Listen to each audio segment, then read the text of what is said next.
Halo teman-teman semua, balik lagi di channel CVQ Invest. Kali ini kita bakal bahas saham dari segi analisa teknikal dan di mana salah satu pertanyaan yang mungkin banyak ditanya, dulu juga saya sempat bertanya akan hal ini, sebuah mitos ya, apakah sebuah gap di candlestick itu harus selalu ditutup? Kan ada yang percaya harus ditutup nih gapnya, atau ternyata jawabannya ya nggak harus ditutup juga gitu. Cuma ya balik lagi, nanti kita bakal bahas lagi soal apakah gap itu harus selalu ditutup atau enggak. Nah, kali ini saya bakal ambil contoh dari candlestick IHSG ya. Uh, Buat teman-teman yang belum tahu soal gap gitu, gap di analisa teknikal, saya bakal kasih contoh secara langsung. Nah, di tanggal 19 Juli ini ya, 19 Juli 2022, waktu market buka itu kan di harga, ini kita bisa lihat di atasnya ya, di sini ya, kita bisa lihat di sininya. Waktu market buka itu di harga 6.671 dan close-nya, ditutupnya market pada saat itu di harga 6.736. Nah, dia di daerah sini ya, 6.736. Nah, keesokan harinya pada tanggal 20 Juli, ternyata waktu market buka itu nggak mulai dari harga pas close waktu tanggal 19 Juli 2022.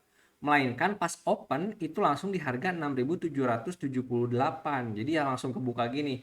Nah, apa yang dimaksud gap itu adalah gap harga, gap poin ya. Kalau misalnya di IHSG ini harga atau poin indeksnya itu dari harga dari 6 yang asalnya di tanggal 19 tutup di 6736.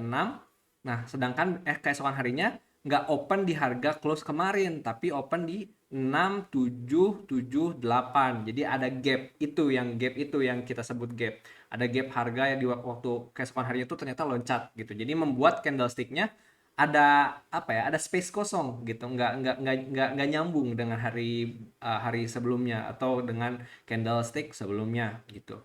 Nah, ini langsung loncat loncat dan ini belum tertutup lagi. Apa bedanya gap yang terbuka dan gap yang udah ketutup? Nah, ini juga ada contoh. Pada tanggal 27 Juli 2022 ini ada gap ya di sini ya, sedikit ya, walaupun ini ada shadow-nya tapi ada gap sedikit di sini. Jadi ini waktu waktu sempat high di 6.911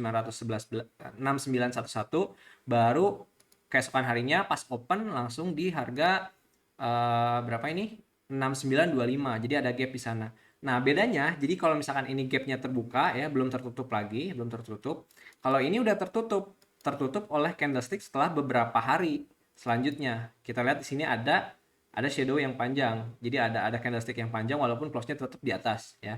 Tetap close-nya di atas. Jadi sempat low di harga 6.902. Jadi memang sempat nutup gap yang ini. Jadi ini ketutupan. Jadi kalau misalnya saya tarik sini, ketutupan gapnya. Nah, ini adalah gap yang udah fulfilled atau gap yang udah close. Tapi ini open gap. Ini masih open gap.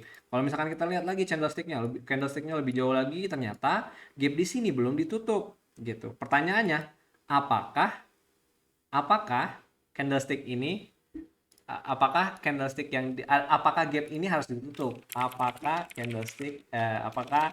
gap di tanggal 19 Juli ya 2022 harus ditutup? Itu pertanyaannya sekarang, dan itu adalah salah satu hal yang mungkin jadi apa ya? Jadi mitos orang-orang karena banyak yang percaya kalau gap itu harus ditutup. Dan kita bakal cari tahu jawabannya.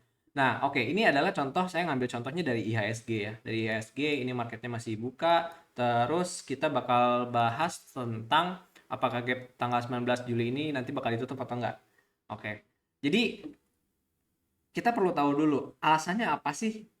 Sebenarnya kan candlestick ini nggak lebih dari angka atau data. Jadi candlestick ini cuma visualisasi dari price action pada pada hari tersebut gitu. Jadi price action dari harga, misalkan dari harga 6.900 ke 7.000. Nah, itu tuh divisualisasikan dalam candlestick. Jadi intinya ya itu cuma data lah gitu, cuma data yang divisualisasikan, kita ngelihatnya dalam berbentuk candle gitu, kayak berbentuk lilin. Nah, di dalamnya ceritanya gimana? Berarti ceritanya gini. Tanggal 19 Juli itu kan ditutupnya waktu harga 6.736.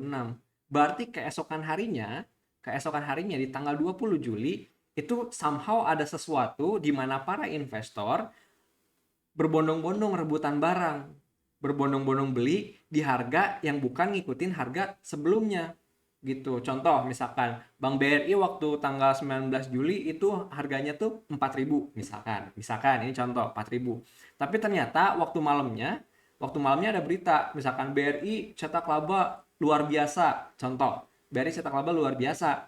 Nah, di tanggal 20 Juli itu investor tuh karena ngedengar berita tersebut, jadi ada psikologis yang membuat mereka berarti besok saya mau beli BBRI gitu. Besok mau beli BBRI, sedangkan orang-orang yang sebelumnya yang udah punya harga BBRI yang mau ngejual, berarti kan mereka mikir juga, berarti uh, kayaknya bakal ada orang yang beli di harga nggak akan di harga yang berani buat beli lebih mahal gitu karena nggak dengar berita tersebut.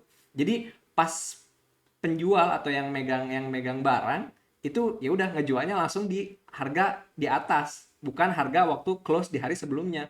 Yang asalnya harganya close di tanggal 19 4.000 misalkan. Ah ya udah, gua mau jual BBRI di tanggal 20 besok karena ada berita bagus, gua jual di harga 4.200 atau enggak 4.100 gitu. Nah, langsung ternyata karena banyaknya investor dan demand yang mau dan harganya dibuka sebegitu gitu, jadi banyak yang mau, ya udah nggak apa-apa lah, nggak usah harus harga kayak kemarin 4.100 gua beli, jadi makanya harganya langsung naik, ada gap harga di sana gitu. Jadi itulah ibaratnya contoh ceritanya kenapa bisa terjadi sebuah gap gitu. Itu nggak cuma di ASG, di emiten-emiten lain juga kayak gitu juga gitu. Nah, balik lagi ke pertanyaan awal dari video ini, apakah harus ditutup?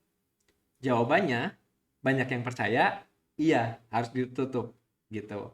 Jadi, tapi kalau misalkan dari saya sendiri, jadi sebenarnya ya nggak harus ditutup juga sebenarnya. Walaupun seringkali gap, kalau misalkan kita lihat seringkali gap memang selalu ditutup gitu. Jadi memang ya harusnya ada presentasinya juga sih kira-kira bakal bakal bakal seringkali berapa persen win rate-nya ditutup atau enggaknya gitu ya. More likely memang ditutup, seringkali ditutup, tapi enggak harus ditutup ya. Jadi enggak harus ditutup gapnya gitu. Jadi bisa jadi orang-orang yang atau price maker bilang, ah yaudah untuk mainin kecoh orang-orang, kalau misalkan ada gap ya udah kita coba mainin barangnya gitu. Siapa tahu orang-orang pada percaya kalau misalkan harganya bakal ditutup gapnya gitu. Contohnya gimana? Contohnya gampang aja. Contoh aja.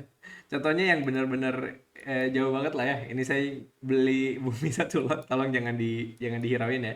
Ini cuma ngecek aja, ngetes aja beli bumi satu lot. Jadi bumi itu waktu tahun 2008 ya, ada gap kosong di sini. Ada gap yang belum ketutup. Dan harganya setelah gapnya ini nggak ketutup, jatuh sampai-sampai sempat ke harga 50. Nah, sekarang udah berjalan berapa puluh tahun tuh? Udah belasan tahun ya berarti ya, udah hampir belasan tahun. Gapnya nggak ketutup juga. Dan more likely ini nggak akan mungkin tertutup. Gimana ceritanya ya gap ini tertutup gitu.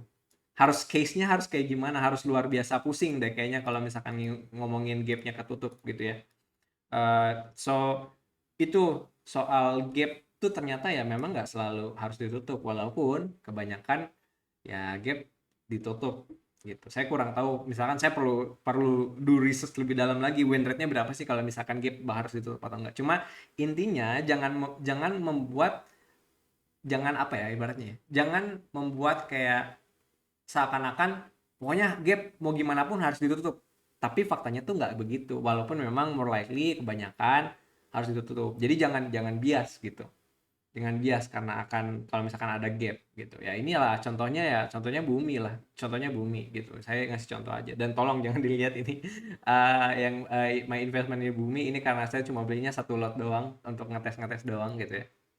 So ya, jadi itu aja mungkin video kali ini soal apakah gap harus ditutup atau enggak gitu. Jadi semoga videonya bermanfaat. Kalau misalkan teman-teman suka videonya, silakan di subscribe channelnya, silakan kita juga boleh feel free untuk discuss, silakan di share videonya juga, like videonya, supaya video-video yang saya bikin selanjutnya bakal ditampilin lagi ke teman-teman semua gitu. So thank you banget yang udah nonton, sampai jumpa di video selanjutnya. Bye bye teman-teman semua.